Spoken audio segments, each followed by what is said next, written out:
आपको पहले क्या अटेम्प्ट करना चाहिए, वो सीक्वेंस, वो जो सीरीज है वो आप कैसे ढूंढोगे। और बहुत सारे मॉक टेस्ट देने के बाद मॉक टेस्ट देने से कहीं ज्यादा इंपॉर्टेंट होता है उसका प्रॉपर एनालिसिस करना। इंप्रूवमेंट के लिए आपको एनालिसिस बहुत अच्छे से करना आना चाहिए कि जब मैं एग्जाम हॉल में बैठूंगा, जब मैं कंप्यूटर के सामने होऊंगा, तो मुझे पहले ये अटेम्प्ट करना, बाद में ये अटेम्प्ट करना। नमस्ते भाई, जय हिंद। कैसे हैं आप सभी? उम्मीद है मस्त होंगे और बहुत ही बेहतरीन तरीके से अपनी तैयारी में व्यस्त होंगे। आज हम बात करेंगे मॉक टेस्ट के ऊपर। आपके हाल ही में बहुत सारे एग्जाम्स आने वाले हैं, जिसमें दिल्ली पुलिस भी एग्जाम है, इसके अलावा भी आपके एग्जाम है। ग्रुप डी पे भी बहुत ज्यादा चर्चा चली हुई है कि क्या होने वाला है ग्रुप डी पे। मैं सेपरेट वीडियो बना करके उसमें जरूर आपको बताऊंगा। हालांकि आज जो हम बात करेंगे वो मॉक टेस्ट पे बात करेंगे। आप में से बहुत सारे बच्चे या तो मॉक टेस्ट देते नहीं है, तो पूरे तरीके से गलत है। मॉक टेस्ट देना चाहिए क्या? हाँ, जरूर देना चाहिए। और बहुत सारे बच्चे मॉक टेस्ट देते तो हैं, लेकिन उसको सही तरीका क्या है मॉक टेस्ट देने का वो बिल्कुल नहीं जानते हैं। दूसरी सबसे बड़ी बात, सिर्फ मॉक टेस्ट देने से कभी फायदा होता है क्या? तो मैं कहूंगा सिर्फ मॉक टेस्ट देने से कभी फायदा नहीं होगा। बहुत सारे मॉक टेस्ट देने से फायदा होता है। और बहुत सारे मॉक टेस्ट देने के बाद मॉक टेस्ट देने से कहीं ज्यादा इंपॉर्टेंट होता है उसका प्रॉपर एनालिसिस करना। आज इन सारी चीजों पे मैं बात करूंगा। इस वीडियो के बाद आपको मॉक टेस्ट को देखने का नजरिया पूरे तरीके से बदल जाएगा और आप भी बहुत ज्यादा मॉक टेस्ट देने के लिए तैयार हो जाओगे कि हाँ, हमें नंबर ऑफ मॉक्स ज्यादा से ज्यादा देने चाहिए, ताकि हमें एग्जाम में बैठ के कुछ पता ही ना लगे कि ये काम तो हम रोज करते आ रहे हैं, यहाँ कौन सा नया काम है। इस तरीके की आपकी एक थिंकिंग अप्रोच आज की वीडियो के बाद बन जाएगी। एक बार पूरे तरीके से मैं चीजों को समझाने की तुम्हें कोशिश करता हूँ। पूरा ध्यान आप बोर्ड पे लेके आओ एक बार अपना। देखो, सबसे पहले right approach to attempt mock test. सबसे पहले तो मॉक टेस्ट देने के लिए क्या जरूरी है, सिंपल सी मैं बात करता हूं आपको। देखो, create a same environment as exam hall. जैसा आपका एग्जाम हॉल में एनवायरनमेंट होता है ना, कोशिश करो वैसा ही एनवायरनमेंट क्रिएट करने की। मतलब आप जब भी मॉक टेस्ट दो, कोशिश करो कि आपको डिस्टर्ब करने के लिए कोई ना हो। आप एक ऐसा टाइम चुनो। टाइम भी बड़ा इंपॉर्टेंट है। जब आप एग्जाम टाइम में जाओ तो कई बार रात को मॉक टेस्ट कभी मत देना, हमेशा दिन में मॉक टेस्ट देना। और कोशिश करो उस टाइम पे जिस टाइम पे एग्जाम होता है, ठीक है, दिमाग हमारा उसी हिसाब से चल रहा होता है। तो हालांकि सबसे पहली चीज, एग्जाम हॉल जैसा एनवायरनमेंट बताओ। अभी सिर्फ मैं आपको ये बता रहा हूँ एग्जाम मॉक टेस्ट आपको देना कैसे। मैं आपको सबसे ज्यादा इंपॉर्टेंट होता है एनालिसिस, उस पर भी पूरी बात करूंगा कि एग्जाम मॉक टेस्ट का एनालिसिस कैसे करना। दूसरी, डोंट पॉज मॉक। मॉक को कभी भी देते टाइम पॉज करने वाली सिचुएशन कभी नहीं आनी चाहिए। इसलिए एग्जाम हॉल आपका, एग्जाम हॉल वाला एनवायरनमेंट आपके पास होना चाहिए। कभी भी कुछ भी हो जाए, आपको बीच में बहुत सारे बच्चे क्या करते हैं, मॉक टेस्ट को पॉज कर देते हैं और कुछ टाइम बाद फिर उसको वहीं से रिज्यूम करके देते हैं। पूरे तरीके से वो मॉक टेस्ट आपके लिए यूजलेस हो जाएगा। Try to attempt on PC और लैपटॉप। कोशिश करो अगर आपके पास लैपटॉप या फिर पीसी है तो फोन पे आप मॉक टेस्ट ना दे करके पीसी या लैपटॉप पे ही मॉक टेस्ट देना, ठीक है। और एक चीज जो सिर्फ आप खुद से ट्राई करोगे तो बेस्ट होगा। एक या दो मॉक टेस्ट में आप ये नहीं सीख सकते, कम से कम 4 5 6 मॉक टेस्ट आपसे आपको ये चीज सिखा पाएंगे अच्छे से। बड़ी बात बताने जा रहा हूं। मान लेते हैं अगर मैं दिल्ली पुलिस का एग्जाम्पल लेता हूं, उसमें क्या सब्जेक्ट है भैया? मैथ है, रीजनिंग है, जीके है और कंप्यूटर है। आपको पहले क्या अटेम्प्ट करना चाहिए, वो सीक्वेंस, वो जो सीरीज है वो आप कैसे ढूंढोगे? ये आपको ही होता है। जैसे मैं अगर अपनी बात करूं, जनरली मैं आपको आप पे थोपूंगा नहीं, सबका अलग अलग होता है। तो मेरे को क्या पसंद है कि मैं सबसे पहले वो सब्जेक्ट जो बहुत कम समय में निपट जाते हैं, जैसे जीके और कंप्यूटर, क्वेश्चन पढ़ना टिक मारना है, क्वेश्चन पढ़ना टिक मारना है, ऐसे सब्जेक्ट्स को मैं सबसे पहले अटेम्प्ट करता हूँ। बाद के लिए मैं छोड़ता हूँ मैथ और रीजनिंग को। कई बार बहुत से बच्चे क्या होते हैं कि उनको पहले फटाफट से मैथ और रीजनिंग जितनी तेजी से हो सके वो निपटाना होता है। उसके बाद वो थोड़ा सा समय बचाते हैं, 10 मिनट, और उसमें वो पूरा निपटा देते हैं जीके और कंप्यूटर। इस तरीके की स्ट्रेटेजी बनाते हैं। आपके लिए क्या सुइटेबल है वो आप बताओ। ऐसा भी कई बार होता है कि बहुत से बच्चे जैसे रीजनिंग कर रहे हैं, रीजनिंग के बाद तुरंत बाद मैथ, तो बहुत ज्यादा कैलकुलेटिव सा दिमाग हो जाता है। तो उससे कहीं ज्यादा बढ़िया बच्चे क्या करते हैं, पहले रीजनिंग देंगे, फिर एक कंप्यूटर अटेम्प्ट कर लेंगे, कंप्यूटर के बाद फिर कैलकुलेटिव सब्जेक्ट उठाएंगे, उसके बाद जीके अटेम्प्ट कर लेंगे। तो ये आपको खुद देखना है। For time management set a sequence. एक सीक्वेंस आपको ढूंढना पड़ेगा कि एग्जाम हॉल में कई बार जब बच्चा बैठता है तो उसको पता ही नहीं है कि मैं पहले जीके अटेम्प्ट करूं या पहले कंप्यूटर अटेम्प्ट करूं या रीजनिंग या मैथ में पहले अटेम्प्ट क्या करूं। ये सिचुएशन कभी भी नहीं आनी चाहिए। आपको क्रिस्टल क्लियर पता होना चाहिए कि जब मैं एग्जाम हॉल में बैठूंगा, जब मैं कंप्यूटर के सामने होऊंगा, तो मुझे पहले ये अटेम्प्ट करना, बाद में अटेम्प्ट करना है। ये कहां से पता चलेगा? ये मॉक टेस्ट से पता चलेगा। एग्जाम हॉल में क्रिस्टल क्लियर आपके दिमाग में होना चाहिए कि मैं इस सीक्वेंस में एग्जाम को देकर के आऊंगा। ये आपको कहाँ से पता चलेगा? मॉक टेस्ट से पता चलेगा।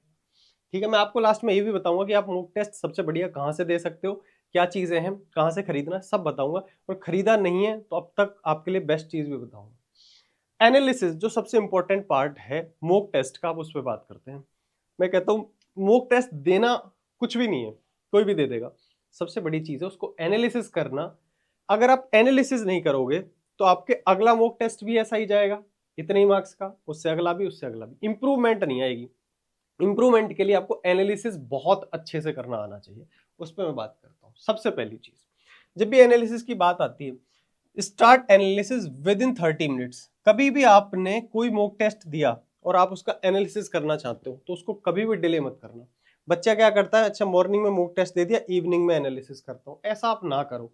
आपको पता होना चाहिए कि अच्छा ये क्वेश्चन मैंने इस वजह से छोड़ा था, वो आपको कुछ समय तक याद रहता है। इसीलिए विद इन 30 to 45 मिनट्स आप मॉक टेस्ट का एनालिसिस स्टार्ट कर दो। मान लेते हैं आपने 90 मिनट का एक टेस्ट दिया, टेस्ट के बाद थोड़ा सा इधर उधर पानी वानी पी लो, चाय कॉफी जो तुम्हें पीना है, उसके बाद वापस से एनालिसिस पे बैठ जाओ।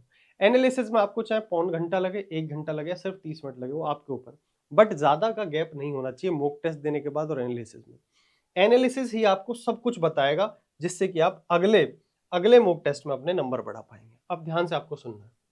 एनालिसिस में मेनली दो चीजें देखी जाती हैं। सबसे बड़ी चीज होती है मिस्टेक्स, हम कितनी मिस्टेक्स कर रहे हैं, हमारी एक्यूरेसी कितनी है। दूसरी, क्या हमें कहीं टाइम तो कम नहीं पड़ रहा। बहुत से बच्चे ऐसे होते हैं स्टार्टिंग में मॉक टेस्ट में टाइम भी कम पड़ता है, उसके बारे में भी बात करूंगा। मेन यही दो चीज निकल के आती है। ठीक है, पहले मिस्टेक पे बात करता हूँ। मिस्टेक जनरली आप 4 टाइप की मिस्टेक करोगे, और चारों टाइप से आप क्या देखना। सबसे पहली कॉन्सेप्चुअल मिस्टेक होती है। कॉन्सेप्चुअल मिस्टेक बेसिकली मैं बात कर रहा हूं आपको, रीजनिंग हो गई, मैथ्स हो गई, इन सारे सब्जेक्ट में। फॉर एग्जांपल, आपको क्वेश्चन आता है एक वॉल्यूम ऑफ सिलेंडर का क्वेश्चन आया। अब आपको वॉल्यूम ऑफ सिलेंडर का कोई कॉन्सेप्ट ही नहीं पता, तो आप बिल्कुल मिस्टेक करोगे, आप क्वेश्चन नहीं कर पाओगे। इस टाइप की मिस्टेक को हम कॉन्सेप्चुअल मिस्टेक कहते हैं। इसका मतलब आपने अपने सिलेबस में वो चीज पढ़ी ही नहीं है, तो आप टेस्ट कैसे दे पाओगे, आप उस क्वेश्चन को सही कैसे कर पाओगे। ये कॉन्सेप्चुअल मिस्टेक है, एक टाइप की ये मिस्टेक है। अब इस मिस्टेक को सुधारने के लिए भी साथ के साथ बताता रहता हूँ, 4 टाइप से की ही मेनली मिस्टेक करोगे। कॉन्सेप्चुअल मिस्टेक के लिए आप फटाफट से जा करके कोई वीडियो देखो उसी टॉपिक पे, कि भाई वॉल्यूम ऑफ सिलेंडर, आपने सिलेंडर डाला यूट्यूब पे और कंप्लीट आपके लिए वीडियो मिल जाएंगी, वहां से आपने कवर कर लिया। या फिर आपने जहां बैच ले रखा है एक बार वापस जाओ, उस चैप्टर को खोलो, ठीक है, और वहां से देखो। दूसरी आप मिस्टेक करते हो कैलकुलेशन मिस्टेक। ठीक है, कैलकुलेशन मिस्टेक करने का मतलब दो चीज समझना, या तो आपकी कैलकुलेशन स्पीड अच्छी नहीं है और कैलकुलेशन में एक्यूरेसी नहीं है, तो ये पूरा अलग सेगमेंट है। इसी वीडियो में बताऊंगा कि कैलकुलेशन मिस्टेक से कैसे बचेंगे। अभी मैं आगे चलता हूँ। Mistakes in GK. जीके में जितनी भी मिस्टेक आप करते हो जनरली वो दो चीजों की वजह से होती है, या तो वो चीज आपने पढ़ी नहीं है, या वो चीज आपको पढ़ी है बट आप रिकॉल नहीं कर पा रहे हो। ये मिस्टेक आप तब करते हो जब आपको रिवीजन की कमी होती है। आप आगे का पढ़ते चले जा रहे हो, पढ़ते चले जा रहे हो, बट पीछे का आप रिवाइज नहीं कर रहे हो। तो जीके की सबसे बड़ी दिक्कत यही होती है कि लैक ऑफ रिवीजन की वजह से आप जीके में मिस्टेक करते हो। चौथी चीज जो कि सब लोग अंडर एस्टिमेट कर देते हैं और सबसे खतरनाक चीज है सिली मिस्टेक्स। मतलब छोटी छोटी कि ये क्वेश्चन आता तो था और सही आंसर लगाने की बजाय मैंने दूसरा लगा दिया गलती से। ये जो सिली मिस्टेक्स होती हैं कई बार सिलेक्शन रोक देती हैं, इस पे जरूर ध्यान देना। अरे यार ये तो मुझे आता था यार, ये मैं कैसे गलत करके आ गया। ये जो चीज है, अरे यार सी मेरे को टिक लगाना था बट मैंने तो ए टिक लगा दिया, ये जो मिस्टेक है ये होती है आपकी लैक ऑफ कंसंट्रेशन की वजह से। जिस टाइम पे आप मॉक टेस्ट अटेम्प्ट कर रहे हो, इसका मतलब आपका पूरा कंसंट्रेशन उस मॉक टेस्ट पे नहीं है, आपके दिमाग में कुछ और भी चल रहा है। हालांकि जनरली ऐसा आपके फाइनल एग्जाम में नहीं होता, क्योंकि जब एग्जाम में आप होते हो पूरा फोकस्ड होते हो, बट कई बार घर पे जब आप मॉक दे रहे होते हो तब आपका ध्यान इधर उधर होता है, और जब वो सिली मिस्टेक्स आप करने लगते हो मॉक टेस्ट में, फिर आपकी वो धीरे धीरे आदत में आ जाती है, और वो जा करके आप एग्जाम हॉल में भी कर देते हो। तो ये बहुत बड़ा नुकसान भी हो सकता है। इसीलिए सिली मिस्टेक्स ना हो, पूरे कॉन्सेंट्रेशन के साथ। आपको कुछ भी ये ना हो कि मेरे को मॉक टेस्ट के बाद ये करना, मॉक टेस्ट से पहले मैं ये करके हूँ, बस एक टाइम आपने निकाला 1.5-2 घंटे का कि अब मुझे मॉक टेस्ट देना है बैठ के, इसके अलावा मैं कुछ नहीं करूंगा, पूरा फोकस्ड होकर के आपको मॉक टेस्ट देना है, सिली मिस्टेक से बचना है। ठीक है, ये इस टाइप की कुछ मिस्टेक्स हैं। अब इन मिस्टेक्स को जब आप नोटिस करोगे तो आपको यहां से एक चीज रेडी कर पाओगे कि व्हाट टू रिवाइज और व्हाट टू लर्न। आपको पता चलेगी कि जीके में जो क्वेश्चन मेरा गलत हुआ था, यार ये क्वेश्चन मैंने पढ़ा तो था बट मेरे को एग्जाम मॉक टेस्ट में याद नहीं आया, इसका मतलब आपने उसको रिवाइज नहीं किया। तो आपको यहां से पता चलेगा कि वो वाला टॉपिक आपका रिवीजन की वजह से गलत हुआ है। आप जाओगे जहां भी आपको वो सोर्स है, जहां से आप पढ़ रहे हो, जो भी आपके नोट्स है, वहां से वो टॉपिक उठाओगे, फटाफट से रिवाइज करोगे। फटाफट इन द सेंस यहाँ से आप पूरी स्ट्रेटेजी तैयार करोगे रिवीजन की। बेसिकली आप स्ट्रेटेजी ये बना पाओगे कि मुझे ये चीज वो है जो मैं रिवीजन की वजह से छूट रही है या मुझे आती नहीं है। ये मॉक टेस्ट आपको एक पेज तैयार करना है इसके बाद कि हाँ ये मेरा टॉपिक छूटा हुआ है, बेसिकली आपको क्या रिवाइज करना है, इन सारी मिस्टेक्स को देखते हुए आपको डाटा तैयार करना है और अपने नेक्स्ट डे गोल में ऐड करना है कि हाँ ये मुझे अगले दिन तक सोने से पहले किसी भी हालत में पूरा रिवीजन करके सोना है। ठीक है, डेली हर मॉक टेस्ट में जब आप अपनी मिस्टेक से एक डाटा तैयार करोगे कि ये मुझे कम आता है, उसको आप रिवाइज करते चलो। सेम अगला मॉक टेस्ट दिया, फिर आपने एक रिवीजन डाटा तैयार किया, वो करा। आप देखोगे जब आप कई सारे मॉक्स दे दोगे ना, तो आपकी जो चीज छूट रही थी शुरुआत में, जो कम नंबर आ रहे थे, वो धीरे धीरे ग्रेजुअली नंबर बढ़ते चले जाएंगे। क्यों आप जैसे ही आप कोई मॉक टेस्ट दे रहे हो, उसमें जितनी भी कमियां हैं उन कमियों को लिख के उन्हें रिवाइज करके आप दूसरे मॉक टेस्ट देने जा रहे हो, तो पिछली वाली गलतियां नहीं होंगी। फिर धीरे धीरे आप देखोगे कि आने वाले कई मॉक टेस्ट के बाद आपकी जो मिस्टेक्स हैं वो बहुत कम होने लग जाएंगी, और जैसे ही मिस्टेक कम होंगी अपने आप नंबर बढ़ने शुरू हो जाएंगे। तो बहुत बड़ा ऐसा कुछ वो नहीं है कि भाई क्या कैसे बढ़ेंगे नंबर, बस आप अपनी बारीकियों पर छोटी छोटी सी मेहनत है, इनको आप करते रहो। अपने को देखो कि आपको रिवाइज क्या करना है, आप देखो आपको लर्न क्या करना है। भाई ये तो मुझे बिल्कुल ही नहीं आता, तो उसको बिल्कुल जीरो से सीख लो।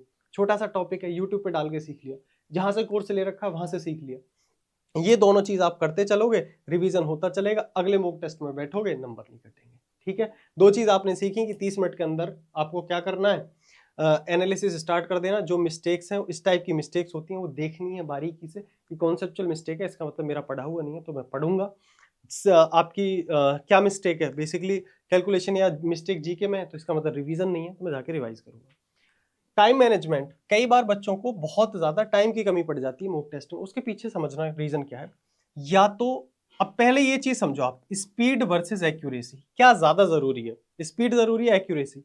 मैं आपको कहूंगा एग्जाम को क्रैक करने के लिए स्पीड भी उतनी ही जरूरी है और एक्यूरेसी भी उतनी जरूरी है। लेकिन इन स्टार्टिंग, अगर मैं स्टार्टिंग की बात करूं, तो आपको पहले एक्यूरेसी पे पकड़ बनानी चाहिए। जब आपकी एक्यूरेसी अच्छी हो जाए कि हाँ मिस्टेक्स नहीं हो रही हैं, तब आपको स्पीड से भागना चाहिए। अगर आप सोचोगे कि मैं मॉक टेस्ट को बहुत स्पीड से दे दूं, तो आप बहुत ज्यादा गलतियां करोगे, जिसकी वजह से एक्यूरेसी कम होने से वैसे ही नंबर नहीं आएंगे, भले आप मॉक टेस्ट जल्दी अटेम्प्ट कर लोगे। पहले फोकस करो अच्छे से एक्यूरेसी पे, उसके बाद स्पीड पे। जरूरी दोनों है, दोनों को मेंटेन करना है, दोनों को बैलेंस करना है। इसके बाद इंप्रूव कैलकुलेशन। इसके लिए मैं जस्ट अभी बताऊंगा कि कैलकुलेशन आप कैसे इंप्रूव कर सकते हो। हालांकि मैंने आपको बहुत बार बोला है कि कैलकुलेशन शीट आप प्रिपेयर करो। मेरी कुछ पिछली वीडियो है, एक वीडियो डाल लेना, कैलकुलेशन स्पीड बाय शिवम पंडित सर, आपको समझ में आ जाएगा। मैंने एक थंबनेल होगा कैलकुलेशन स्पीड चीते की रफ्तार वाली, वो सब उसमें मैंने बहुत सारी चीज बता रखी है कि आप कैलकुलेशन स्पीड बढ़ाने के लिए कैलकुलेशन शीट तैयार करो। शीट क्या है वो उसी में देखो आप जाके, मैंने यहां भी लिख दिया है, कैलकुलेशन शीट आपके पास हमेशा आपकी टेबल के सामने होनी चाहिए। प्री लर्न स्पेसिफिक डाटा, कुछ डाटा ऐसा है जो आपको पहले से लर्न होना चाहिए। मैथ्स के अंदर भी, आप मैथ्स कहते हैं कि मैथ्स कभी याद करने वाली चीज नहीं है, समझने वाली चीज है। बिल्कुल मैथ्स समझने वाली चीज है, बट इन कॉम्पिटेटिव एग्जाम्स आपको जहां बहुत तेजी से सवाल सॉल्व करना है, आपको बहुत सारा डाटा दिमाग में रखना होता है। अगर वो डाटा आपके दिमाग में नहीं होगा तो आप सवाल सॉल्व नहीं कर पाओगे, बहुत सिंपल सी बात है। ठीक है, अगर जैसे मैं बोलूं कि 37.5%, इसको आप फ्रैक्शन में चेंज करो, और आप इसे फ्रैक्शन में डायरेक्ट नहीं, आपके दिमाग में पहले से नहीं पता कि इसका क्या फ्रैक्शन होगा, तो आप वहां अपना टाइम एंगेज कर लोगे। इसको कहते हैं प्री लर्न स्पेसिफिक डाटा। इस डाटा को आपको याद होना चाहिए। अगर आपको प्रॉब्लम इस चीज में है कि ना हमें कैलकुलेशन शीट बनानी आती, ना हम पे प्री लर्न स्पेसिफिक डाटा, कि कौन कौन सा डाटा हमें याद होना चाहिए, मेरे को कमेंट में लिख देना, इस पर सेपरेट वीडियो लेकर के आऊंगा और आपको अच्छे से समझाऊंगा कि आप कैसे कैलकुलेशन शीट तैयार करोगे और कौन सा वो डाटा है जो आपको याद होना चाहिए। थोड़ा बहुत डाटा अगर आपने याद कर लिया, 100% आपकी कैलकुलेशन स्पीड बढ़ जाएगी। इतना आप काम कर लेना। ये बात हो गई टाइम मैनेजमेंट की। अब बात आती है कि भैया मॉक टेस्ट दें कहां से, ठीक है, और ये एनालिसिस वगैरह तो आपके समझ में आ गया। तो मैं आपसे ये कहूंगा कि अगर आपने अभी तक कोई भी मॉक टेस्ट नहीं लिया है, तो आप कोई भी मॉक टेस्ट मत लेना। क्यों? क्योंकि मॉक टेस्ट या टेस्ट सीरीज में फ्री प्रोवाइड कर रहा हूं। कैसे? अगर आपके पास कोई बैच नहीं है तो दी बेस्ट है, मैथ्स कंप्लीट पैकेज मैंने निकाला हुआ है। जो कि रिसेंट में इंडिया में ऐसा कोई भी नहीं लेके आया है, जिसको मैं पहली बार लेके इंट्रोड्यूस कर रहा हूँ। लोग क्या करते हैं, लोग सिर्फ और सिर्फ एक ही चीज निकालते हैं, वो है आपका मैथ्स का फाउंडेशन बैच, जिसमें आपको कंप्लीट मैथ पढ़ाई जाती है। मैं इसके साथ साथ आपको कैलकुलेशन हैक्स का एक मिनी कोर्स भी इसी में फ्री ऑफ कॉस्ट दे रहा हूँ। बेसिकली ये फ्री नहीं है, इसका प्राइस 899 है। हालांकि इस 24 घंटे के लिए या शायद आज रात 12 बजे तक के लिए ये प्राइस सिर्फ 699 है शुरुआत के कुछ स्टूडेंट के लिए। उसके बाद प्राइस इतना हो जाएगा। लेकिन कैलकुलेशन हैक्स, जितनी भी आपकी कैलकुलेशन की प्रॉब्लम है, आपको शीट बनानी नहीं आती, आपको क्या डाटा याद करना है नहीं पता, क्या ऐसी ट्रिक्स हैं कि हम मल्टीप्लाई करें बिना पेन चलाए मल्टीप्लाई कर पाए, इन सारे ट्रिक्स को मैं एक जगह कंबाइन करूंगा इस कैलकुलेशन हैक के मिनी कोर्स में, जो कि ये साथ में चलेगा किसके, मैथ्स फाउंडेशन बैच के। इसमें आपको कंप्लीट मैथ में सिखा रहा हूँ, अरिथमेटिक मैथ्स और एडवांस मैथ। इन दोनों के साथ साथ ये बिल्कुल आपको फ्री मिलेगी टेस्ट सीरीज। और ये ऐसी वैसी टेस्ट सीरीज नहीं है, बहुत बेहतरीन तरीके से डिजाइन की हुई टेस्ट सीरीज है। कंप्लीट एसएससी का कोई सा exam, CGL, CHSL, MTS, GD, Delhi police, सारे एग्जाम्स इसमें कवर हो जाएंगे टेस्ट सीरीज में। चाहे बैंकिंग की तैयारी करते हो, रेलवे की तैयारी करते हो, एनडीए, किसी की भी तैयारी करते हो, इसमें सारी टेस्ट सीरीज आपको मिल जाएंगी। यहाँ आप टेस्ट सीरीज खरीदने जाओगे, वहां पैसे खर्च करने की बजाय आप सिर्फ अगर इतने पैसे खर्च कर लेते हो तो मैथ्स के लिए आप हमेशा हमेशा के लिए भूल जाओगे कि मैथ्स के लिए मुझे एक सिंगल किताब खरीदने की भी जरूरत पड़ेगी। मैं इतना स्टडी मटेरियल प्रोवाइड करता हूँ, इतनी सारी चीजें इसमें मैं प्रोवाइड करने वाला हूँ, आपको कुछ भी खरीदने की जरूरत नहीं पड़ेगी। सिर्फ एक जगह इन्वेस्ट करना है और 6 महीने मेरे साथ लाइव बिताने हैं। उसके बाद आप देखना कि आपकी मैथ्स कैसी हो जाएगी। ठीक है, उम्मीद करता हूं आज की इस सेशन में तुम्हें समझ में आया होगा कि मॉक टेस्ट देने का सही तरीका क्या है, और मॉक टेस्ट देने से कहीं ज्यादा इंपॉर्टेंट उसका एनालिसिस होता है, वो एनालिसिस आपको कैसे करना है। ठीक है, बाकी मैंने आपको बताया, आपको कैलकुलेशन में अगर दिक्कत है तो आप लिखना कमेंट में, मैं एक सेपरेट वीडियो बनाऊंगा और कैलकुलेशन के लिए आपको गाइड करूंगा। अदरवाइज अगर आप पे कर सकते हैं और पेड बैच लेना चाहते हैं तो उसमें आपकी कैलकुलेशन की हमेशा हमेशा के लिए समस्या खत्म हो ही जाएगी। ठीक है, वहां फिर मेरी जिम्मेदारी बनती है कि तुम्हारी कैलकुलेशन को मैं कैसे इंप्रूव करूँ, वो फिर आप मेरे ऊपर छोड़ देना। तब तक के लिए टाटा, बाय बाय, नमस्कार, मिलते हैं अदर वीडियोस में।